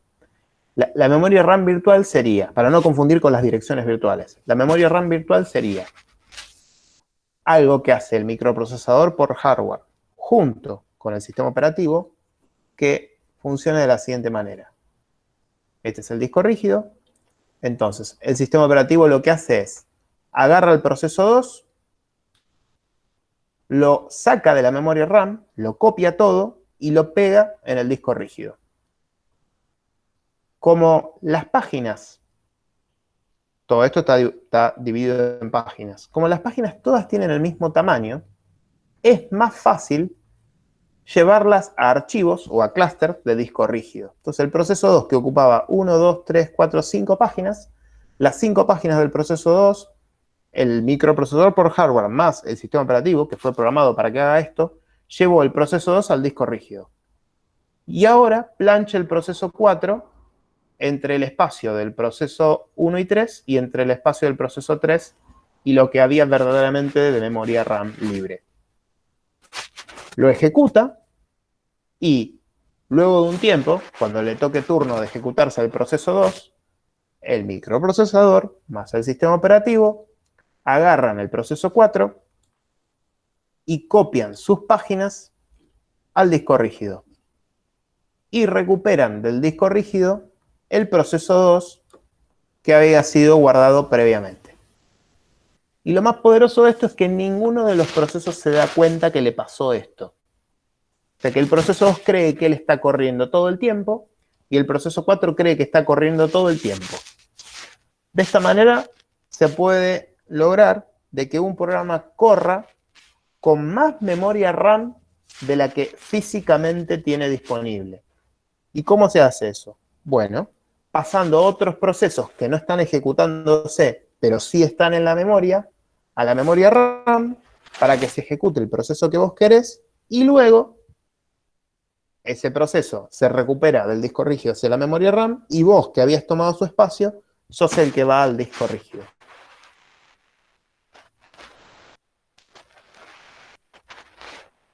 Esto no es bueno, pero zafa, digamos. Está copado porque podrías correr un programa que precisa más RAM de la que tenés en este momento. Pero se vuelve un poco una tortuga la computadora, porque está todo el tiempo pasando del disco a la RAM, de la RAM al disco, del disco a la RAM, de la RAM al disco. Y eso lleva mucho tiempo. El disco es miles de veces más lento que la RAM, y la RAM es miles de veces más lento que el microprocesador. Entonces la pérdida en performance se nota. Yo como ser humano percibiría que mi programa empieza a funcionar más lento si esto pasa. Es que no, por más que tengas sos Ricardo Ford y te compraste el disco más caro que podés comprar, no importa, va a ser más de 1000 veces más lento que la memoria RAM. No importa cuán bueno sea tu disco, va a seguir siendo lento. No es porque haya discos más rápidos y discos más lentos, lo cual es cierto, pero no da la velocidad comparativamente. El SATA es infinitamente más lento que la tasa de transferencia de una RAM. Y a eso sumar el delay del disco, ¿no? Porque puedes tener, en vez de SATA 3, SATA 3000, pero el disco rígido, vos le decís, che, dame el clúster. 80 milisegundos después te devuelve el clúster que le pediste. Por más rápido que sea tu transferencia contra el disco en sí mismo es lento para ir a buscar los datos. El disco de estado sólido es mucho más rápido, pero aún así sigue siendo más lento que la RAM. Hay una posibilidad superior a esta, que en performance es todavía peor, que les acabo de decir, que es que directamente el proceso se ejecuta del disco. O sea que cuando vos escribís una variable o cargas un dato en un lugar de la memoria RAM, eso no es RAM, eso es disco. Y por eso es que a esas direcciones, cuando el mecanismo de paginación está activado, se las llaman direcciones virtuales, porque no son verdaderamente RAM. Vos no podés saber si estás escribiendo en la RAM o estás escribiendo en el disco rígido. El micro con el sistema operativo pueden hacerle creer a tu proceso de que vos estás accediendo a una dirección de memoria RAM, pero en realidad lo que estás accediendo o lo que está haciendo es lo que vos quisiste poner en la RAM, lo está escribiendo en el disco rígido como si fuera RAM. Y ahí se vuelve todavía más lento que el caso anterior. En el caso anterior, el proceso sigue accediendo a memoria RAM, solo que se mandó al disco a otro que no está corriendo. Cuando vos utilizás directamente la memoria virtual, ahí estás escribiendo literalmente en el disco rígido, pero vos crees desde código que estás cargando el valor de una variable. Si vos querés imprimir el valor de una variable, esa variable no sale de la RAM. Tiene que ir a buscarla al disco para poderla utilizar. Entonces ahí se vuelve recontra lento. Pero tiene esa potencialidad de poder ejecutar un programa que la memoria RAM disponible de la computadora no me lo permitiría. Obviamente esto no está bueno que pase, pero está bueno que pueda pasar, porque significa de que yo no tengo que ir a comprar más RAM para ejecutar un programa. Si ese programa no tiene que funcionar rápido y yo tengo tiempo para que corra, lo puedo ejecutar igual, puede funcionar igual y no tengo que ir a ampliar la RAM de la computadora. Suponiendo de que lo pudiera hacer, o porque tengo la plata, o porque tengo un slot disponible en el hardware para agregarle un módulo. Podría ser que yo tuviera toda la RAM que le puedo poner y aún así no puede ejecutarse porque la RAM es insuficiente. Bueno, el mecanismo de memoria virtual que provee la paginación permite que esto pase.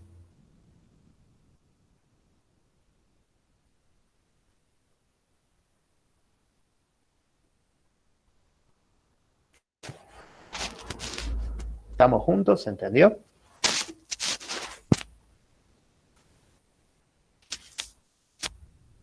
Esto está explicado muy Discovery Channelesco, ¿sí? Muy por arriba. Hay un montón de detalles que yo no expliqué y voy a aprovecharme de esos detalles para preguntarlos en el examen, ¿sí? Entonces el que se copia va a estar respondiendo cosas que yo no expliqué, ¿ok? Como les aclaré al principio. Bueno, esto es probable de que lo ahonden en la materia de sistemas operativos porque está bueno para ver cómo funciona por dentro en un sistema operativo. Esto está como muy asociado a la segmentación y a la paginación, que son temas de hardware, de arquitectura. Por eso yo me meto y se los comento desde el punto de vista del microprocesador y no tanto desde el punto de vista del software o de un sistema operativo. Pero es como que ya estamos en una zona medio gris, como que no es ni hardware ni software, es como un poquitito de los dos. Bueno, vamos al último tema que nos queda entonces. ¿Dónde lo tengo? Podría mostrarles un dibujito. Les muestro este dibujito porque es hermoso solamente, pero es como lo que yo les describí con un grado de detalle mayor. Sí, la segmentación para pasar de direcciones virtuales a direcciones lógicas perdón, a direcciones lineales, y de direcciones lineales a direcciones físicas, la paginación. En este dibujito está como resumido eso. La banda sería así. GDTR es el nombre de un registro del microprocesador que guarda dónde está esa tabla llamada GDT. Con un selector de segmento, CS, DS, SS, se elige una entrada de esta tabla. Cada entrada de esta tabla es un descriptor de segmento. Utilizando la dirección base del descriptor de segmento y un desplazamiento, el desplazamiento podría ser el instruction pointer, el source index, el destination index, el stack pointer. Juntando esas dos cosas, con este cuadradito de más, juntando esas dos cosas, se accede a una dirección de memoria RAM lineal. Si yo quise pegarle a un lugar de memoria que no tenía permiso, porque el descriptor de ese segmento no me deja, se produce una excepción, un fallo. Habiendo obtenido este espacio de memoria, que el mecanismo de segmentación me permitió alcanzarlo porque es correcto, ahí funciona el mecanismo de paginación. O sea que esta dirección que está acá escrita en naranja, yo la tendría que reinterpretar ahora sus bits según algo que se llama directorio, algo que se llama página y algo que se llama desplazamiento. Esta estructura de interpretación del bit 31 al 22, del 21 al 12 y del 11 al 0 cambia. Hay como 4 o 5 maneras de aplicar paginación que los micros de PC pueden hacer. Esto es como algo hipergenérico. Hay un registro de control que se llama CR3, que ese registro guarda la dirección física de dónde está la tabla de directorios. La tabla de directorios tiene un montón de direcciones a tablas de páginas. Y las tablas de páginas tienen las direcciones a las páginas verdaderas de las direcciones físicas de la memoria RAM de la computadora. Entonces, yo con CS y con IP agarro una dirección virtual. Esa dirección virtual, el mecanismo de paginación, perdón, el mecanismo de segmentación a la dirección virtual me la traduce en una dirección lineal. Esa dirección lineal, el mecanismo de paginación la traduce en una dirección física. Tanto segmentación como paginación tienen protecciones. Protecciones que se puede leer, que se puede escribir, que se puede ejecutar, qué variable se puede cargar en la pila y qué variable se puede sacar de la pila. Y los procesos no pueden espiarse sus CS, DS y SS entre sí, son estancos. Un proceso no puede espiarle las variables a otro y un proceso no puede ejecutar los métodos o las funciones de otro. Hasta ahí la segmentación. La paginación hace lo mismo. Tiene mecanismos de protección para leer, para escribir y para ejecutar sobre las páginas. Y además incorpora la diferencia respecto de la segmentación, que en el caso de la segmentación, el tamaño de los segmentos es variable. En el caso de la paginación, el tamaño es fijo. Hay distintos tipos de tamaño que se pueden usar, pero lo más común es que sea de 4 kilobytes. Que esos tamaños sean fijos nos permite dos cosas. hacer más fácil el proceso de hacerle creer a un proceso ejecutándose de que su espacio de memoria es contiguo, poder tener distintos pedacitos de la memoria de un proceso en direcciones de memoria RAM que no son contiguas, pero que el programa crea que lo sea. Y la otra gran cosa que permite hacer es, dado que son tamaños uniformes de páginas, todos ocupan lo mismo en la RAM, esos tamaños uniformes de páginas se pueden llevar a tamaños uniformes de disco. El tamaño uniforme de disco se llama clúster. Un clúster es la unidad de transacción contra un disco rígido. Cuando vos vas a escribir un archivo, le vas mandando clústeres de ese archivo. Esos clústeres son pedacitos de 4 kilobytes. Entonces, como las páginas son de 4 kilobytes y los clústeres son de 4 kilobytes, o un múltiplo entre sí, es más fácil volcar lo que está en la RAM al disco y recuperar lo que está en el disco a la RAM. Por eso está bueno que las páginas tengan tamaño uniforme, todas el mismo tamaño. Eso fue un repaso con un dibujito más lindo de ese libro que les mencioné.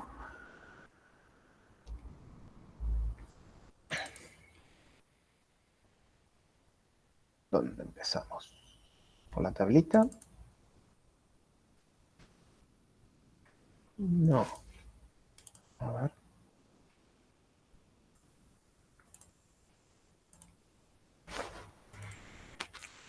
Estoy pensando por qué.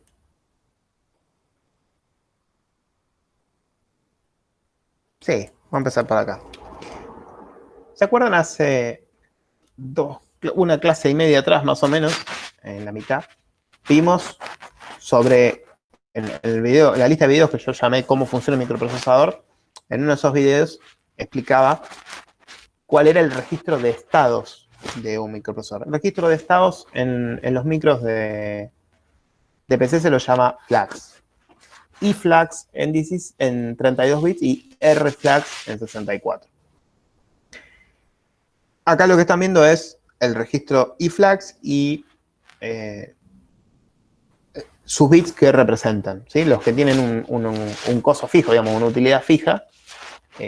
¿Para qué sirve? Por ejemplo, el bit 0 es el bit de carry. Entonces, si yo sumo dos números y tengo carry, este bit va a estar en 1. Si sumo dos números y no tengo carry, este bit va a estar en 0.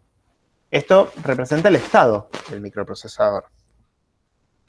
Ahora bien, hay cosas que pueden pasarle a un microprocesador y que se van a representar acá, como por ejemplo el carry, el overflow, que el signo cambió o que dio negativo.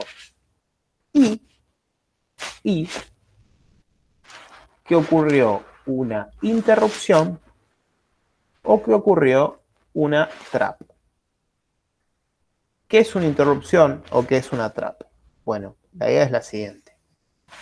Cuando un microprocesador está ejecutando un programa y todo está funcionando bien, pueden ocurrir lo que se llama interrupción.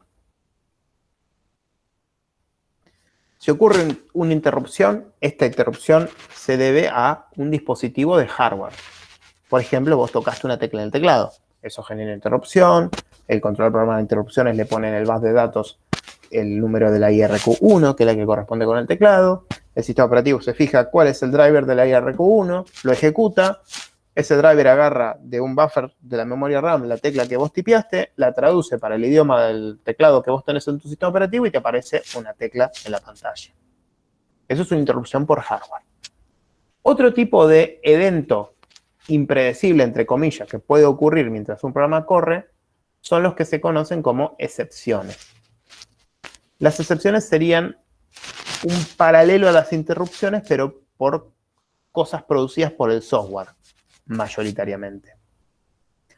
A esas interrupciones que producidas por el software, que bautizamos excepciones, las llamamos fault,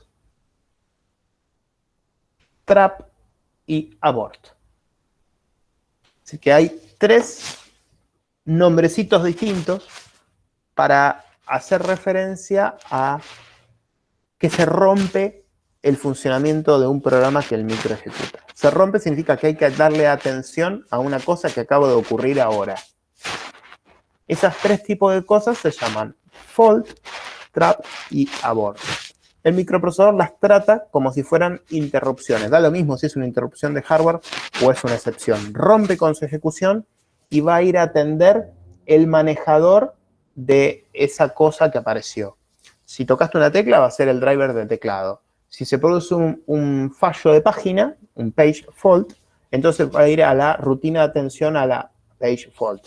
Si se produce una trap, entonces va a ir a la rutina de excepción de esa trap que ocurrió. De los page fault, los trap y los abort, sería lo más común que causa una pantalla azul de Windows. Para que se ubiquen qué es lo que es. Es algo habitualmente malo que esto ocurra. No siempre, pero es bastante común que sea algo malo que ocurra alguna de estas tres. Las fault son las más como light, que pueden pasar y todo está bien. Las trap y los abort son las que suelen terminar en una pantalla azul.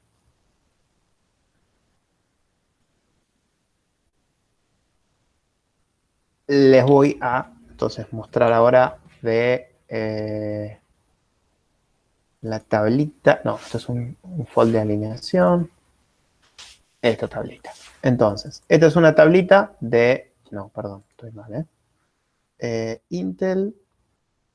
Tengo macheteado del libro, la tablita, y macheteado del manual de Intel. Y de lejos se ven todas iguales. Acá está. Entonces, las excepciones y las interrupciones comparten este mecanismo de, che, hay que atender algo que acaba de pasar. Las interrupciones son las que llamamos, que son habitualmente producidas por cosas de hardware. Casi todos los dispositivos de hardware, cuando se comunican con el micro, generan una interrupción, ya explicamos ese mecanismo. Las excepciones, que subdividimos o nombramos de tres maneras, como fault, trap y abort, comparten los fault, los trap, los abort y las interrupciones unos numeritos. Esos numeritos son de 8 bits, o sea que hay 256 numeritos posibles. Esos 256 numeritos posibles tienen un uso específico. En la BIOS estaban configurados para que funcionen de una manera y en los microprocesadores, según funcionen en modo real o en modo protegido, barra 64 bits también, tienen un uso específico. O sea que si se genera una excepción y el número de excepción es un número específico, por ejemplo, la excepción 0, eso quiere decir que lo que ocurrió fue una fault, una excepción del tipo fault. ¿Y a qué excepción del tipo fault corresponde? Corresponde a la excepción de división por 0. Si yo hago un programa con números enteros, donde a un número entero positivo o negativo lo divido por 0, eso genera en el microprocesador un fault, una excepción del tipo fault. Y el sistema operativo debe tener programado qué hay que hacer cuando ocurra la excepción de E, o la excepción de fallo, de fault, por división por 0. ¿Qué es lo que causa esto? Acá se los dice. Dividir un número entero por 0. Si vos en un código escribís la división de un número entero por 0, vas a generar una excepción de fault. Es la más importante de todas. La prioridad, los numeritos de IRQ o numeritos de excepciones que son compartidos, tienen mayor prioridad cuanto más chico es el número. Entonces es algo, digamos, terrible para un micro que le dividan por 0. ¿Sí? Les mostré el caso del barco de la Marina de Estados Unidos cuando vimos el PIC, no me acuerdo. ¿No? Creo que es el USS Yorkshire, me suena. USS Yorkshire. No. USS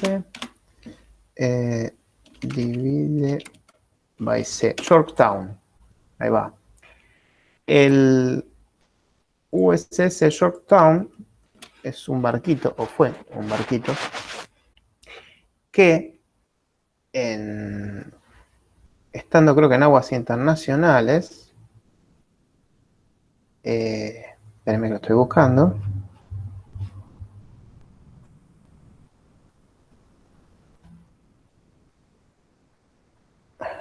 Sí, ¿por qué está acá y no está acá? Esperen que no lo leí en la Wikipedia. Acá está.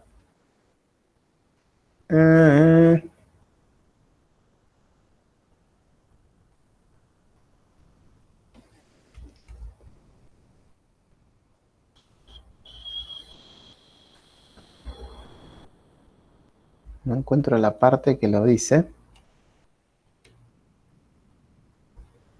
Acá dice desborde, no fue desborde. Bueno, este lo dice, es un blog, no me gusta mucho. La cuestión es que este barco en 1967 estaban haciendo ejercicios con el barco y parte de los sistemas del barco era controlado por Windows NT, la versión de servidores de Windows, y ocurrió un error de división por cero. Y ese error hizo que el barco quedara clavado en el mar y lo tuvieran que remolcar. Es algo importante el temita de la división por cero. No por nada tiene la máxima prioridad. Por eso tiene el número de interrupción o de excepción cero. ¿Sí? Es algo jodido. Bueno, 1, excepción de debug. Puede ser un fault o puede ser un trap, este mismo número. Y eso ocurre cuando se ejecuta la instrucción int, que sirve para, desde software, generar excepciones. Eso a veces tiene utilidad para debuguear, por ejemplo. Hay una excepción específica, que es la int3, que es la que corresponde con la excepción 3 y es la que se usa en los debugger. ¿Usaron debugger para programar? No es algo que se suele dar en las primeras materias de programación, pero quizás sí. ¡Excelente! ¡Qué bueno!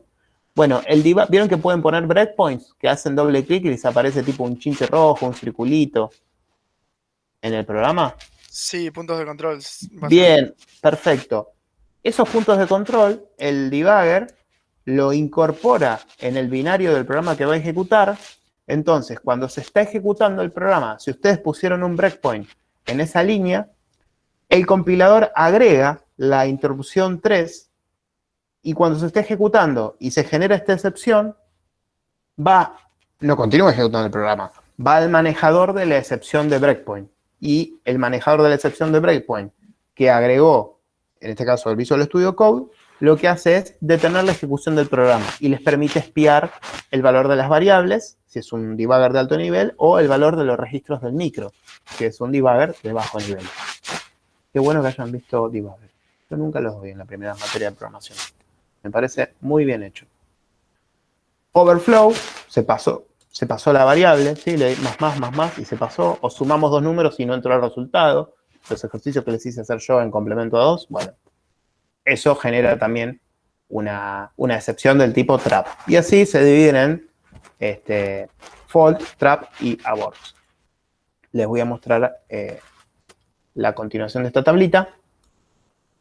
Acá tenemos 5, 6. Este es un código de operación inválido. Si en la memoria llega a haber un código de operación mal puesto, porque el compilador lo compiló mal, o porque alguien hizo una chanchada, o quiere estar ejecutando algo que no es código, bueno, eso es un fallo, un fault. Así, bueno, hay varios, hasta el 20 y pico. Fallo del segmento de stack. Esto es algo bastante crítico. Page fault. Este sería el caso de que se quiere acceder a un espacio de memoria que no está anotado por el mecanismo de paginación. El driver del page fault lo que tendría que hacer es crear una nueva página y asociarla con nuestro programa. Eso sería, por ejemplo, si ustedes piden memoria dentro de un programa. Cuando piden memoria, en algún momento van a acabar la memoria que el sistema operativo les dio a ustedes como proceso.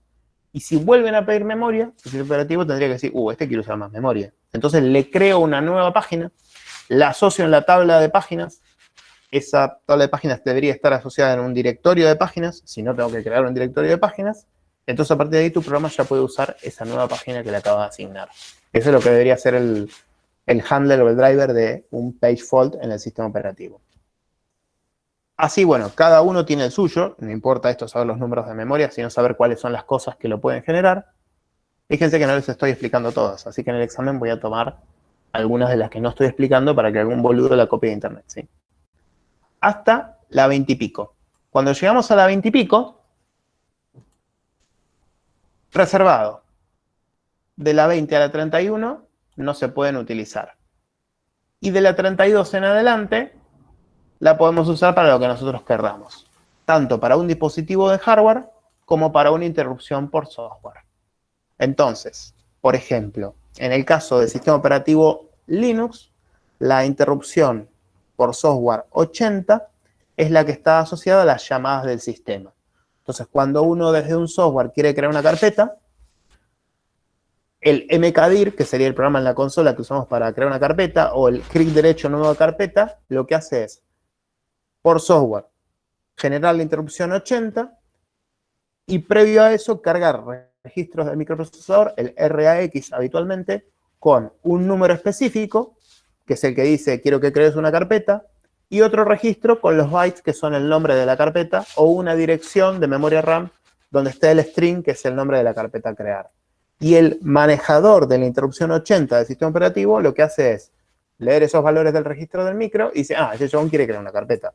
¿Cómo se llama la carpeta que quiere crear? Así. ¿Y dónde la quiere crear? Acá. ¿Lo puedo hacer? Sí. Entonces crea la carpeta. Esa sería la lógica de una interrupción por software programada.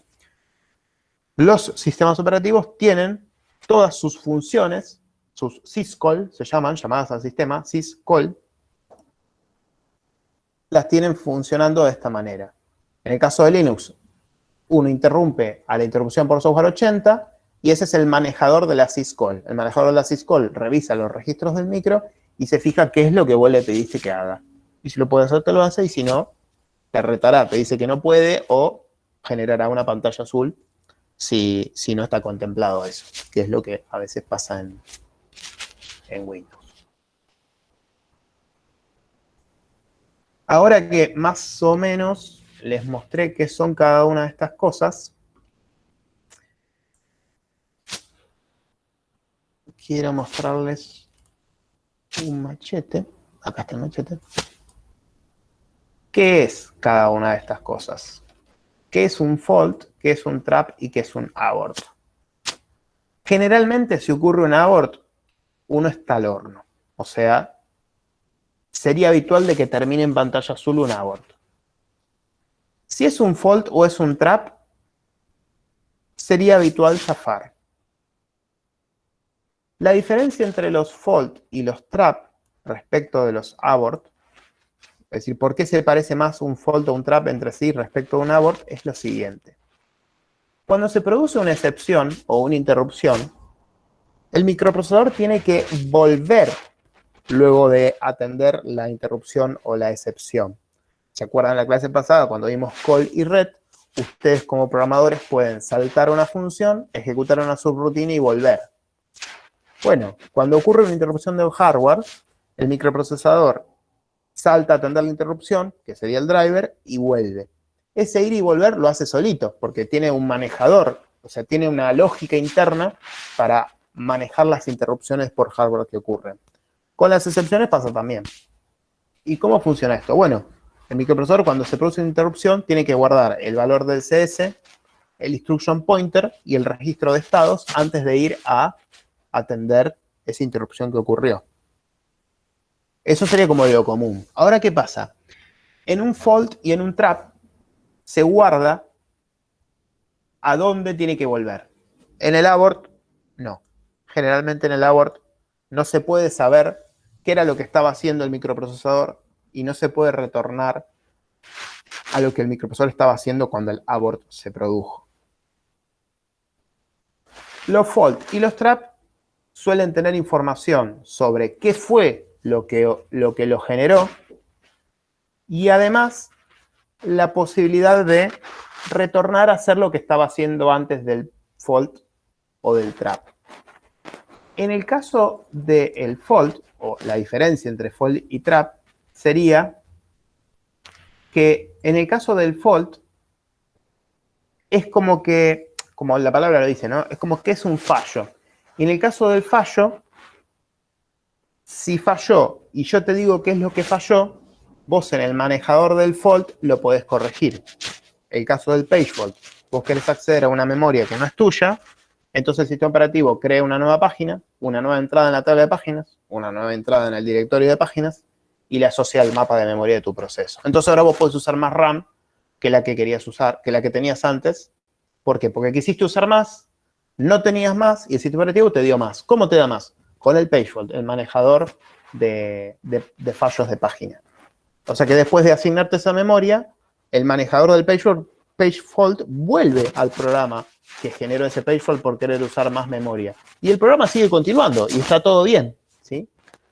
En el caso del trap, hay una sutil diferencia, que es que la dirección de memoria que guarda el trap, una vez que el manejador del trap finaliza, el trap lo que guardó en la pila no es la dirección que generó el trap, sino la ejecución siguiente a la que generó el trap. O sea que el trap funcionaría como un aviso de que ocurrió algo, pero no necesariamente ese aviso requiere de hacer algo para que el sistema continúe funcionando. Por ejemplo, un breakpoint. Un breakpoint no es algo catastrófico. Vos lo hiciste a propósito. Lo agregaste en el código cuando posees el chinche o el circulito rojo en el debugger. No pasa nada, está todo bien. Solo que hay que romper con lo que veníamos haciendo. Se estaba ejecutando el programa, chinche rojo. Trap de debug. Pum, ejecuto la rutina de atención al trap de debug, que es pausar la ejecución y que muestre un cartelito al debugger, por ejemplo, o que me muestre el contenido de las variables en ese momento. Yo cierro la ventanita o le doy play de vuelta, estaría utilizando el manejador del trap cuando le doy play de vuelta. Le doy play de vuelta, retorna del trap y continúa de la línea de abajo a la que generó esa interrupción, que es donde puse el chinchecito del breakpoint. Entonces, el fault es como un fallo que yo puedo desde el manejador arreglar y volver a ejecutar eso mismo que generó el fallo, por ejemplo, un acceso a memoria, y en el trap, no. El trap es, che, pasó esto, y puede ser malo o puede ser algo esperable, como un breakpoint. Si es algo malo, quizá el manejador del trap lo puede resolver, o quizá te dice, bueno, no podemos seguir ejecutando, bancame que vuelco al disco rígido todo lo que hay en la RAM y reiniciamos el sistema operativo. Quizá en Windows alguna vez le pasó de que trula y les dice, haciendo volcado de memoria, les pasa todo lo que está en la RAM al disco, lo crea dentro de un archivo, creo que es .dump la extensión, y se te reinicia la computadora. ¿Sí? ¿Alguno tuvo suerte y le pasó?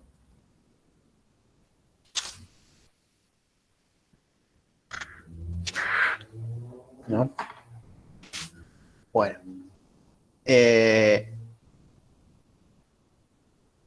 Hay una salvedad, que es que podría ocurrir una excepción dentro de una excepción. Eso se llama excepción doble. Cuando ocurre una excepción doble, hay un manejador de excepción doble. ¿Qué quiere decir? Imagínense que hay una excepción de trap, un breakpoint. Y dentro de la rutina de atención a ese breakpoint se produce un page fault. No va a la excepción de page fault, va a la excepción de que ocurrió una excepción doble. Si el manejador de la excepción doble del sistema operativo lo tiene bien hecho, lo más factible es que sobreviva y que no pase nada. Ahora, si en el manejador de la excepción doble se produjera una tercera excepción, o sea, una excepción, fuimos a atender al manejador de esa excepción. En el manejador de esa excepción se produce una segunda excepción, eso es una excepción doble.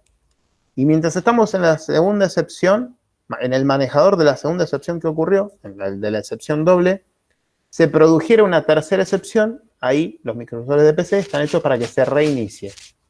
Así que si alguna vez uno estuvo usando la computadora y de la nada se le reinició, lo más posible es que le haya ocurrido una triple excepción. Dentro de una excepción, por ejemplo, quisieron acceder a un lugar de la memoria que no funcionaba, que no estaba disponible para el proceso, el manejador del page fault iba a generar esa estructura en la tabla de páginas, se produjo un fallo, fue al manejador de la excepción doble, y el manejador de la excepción doble no lo pudo resolver. Se generó una tercera excepción y se le reinició la computadora en ese instante de una.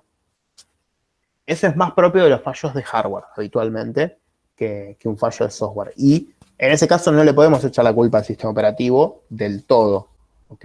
Es como que se produjo una condición que el sistema operativo ya no es capaz de manejar. No existe un handler de la tercera excepción. Cuando el microprocesador está atendiendo una excepción doble y ocurre una tercera, por hardware se reinicia. Eso no es salvable.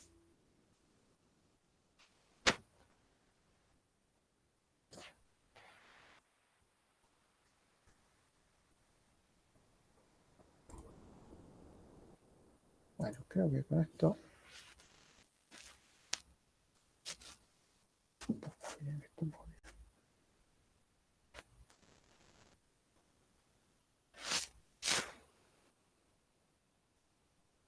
Estoy revisando si me falta algo importante para decirles. No, entonces este call 80 ya se los dije.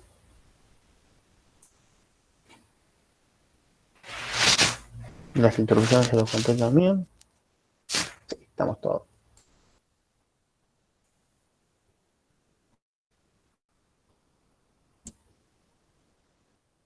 Bueno, gente, entonces terminamos la materia con esto. Tenemos entonces recordatorio. Segundo parcial la semana que viene. Recuperatorio la otra el 20. Recuperatorio la otra el 27. Los que se saquen más de 7 en los dos exámenes sin recuperar van a rendir un coloquio, una pequeña entrevista con 2 o 3 preguntitas que probablemente la hagamos el 20 o el 27. Si terminamos el examen pronto, hasta lo podríamos llegar a hacer el 13, eso según como ustedes puedan ese día o no. Los que promocionen ya liquidan la materia ahí, no hace falta que hagan más nada. Los que no promocionen, bueno, irán a rendir un examen final, para eso se van a tener que anotar, seguramente la primera o segunda semana de diciembre sería el final. Para el caso de que hayan desaprobado algunos de los dos parciales o hayan estado ausentes, entonces tienen que venir a recuperar el 20 o el 27. Pueden decir, no, me falta recuperar un parcial solo, yo voy a rendir el 27, o, que sería más aconsejable, que vayan el 20. Si les llega a ir mal, pueden recuperar de nuevo ese examen el 27. Lo que no se puede hacer es recuperar los dos exámenes el mismo día. Entonces, el 20 del 11 vienen y recuperan el primero, y el 27 del 11 vienen y recuperan el segundo. Si tienen que recuperar solo el primero y les va mal el 20, vienen el 27. Si tienen que recuperar solo el segundo, vienen el 20, recuperan el segundo. Si les lleguen mal, tienen una segunda chance para dar el segundo. ¿Está bien? Lo oficial sería recuperar el 1, recuperar el 2. Yo les doy la posibilidad de que recuperen tanto el primero como el segundo en cualquiera de las dos fechas. Pero no los dos. No pueden recuperar los dos exámenes juntos. ¿Ok? Ok.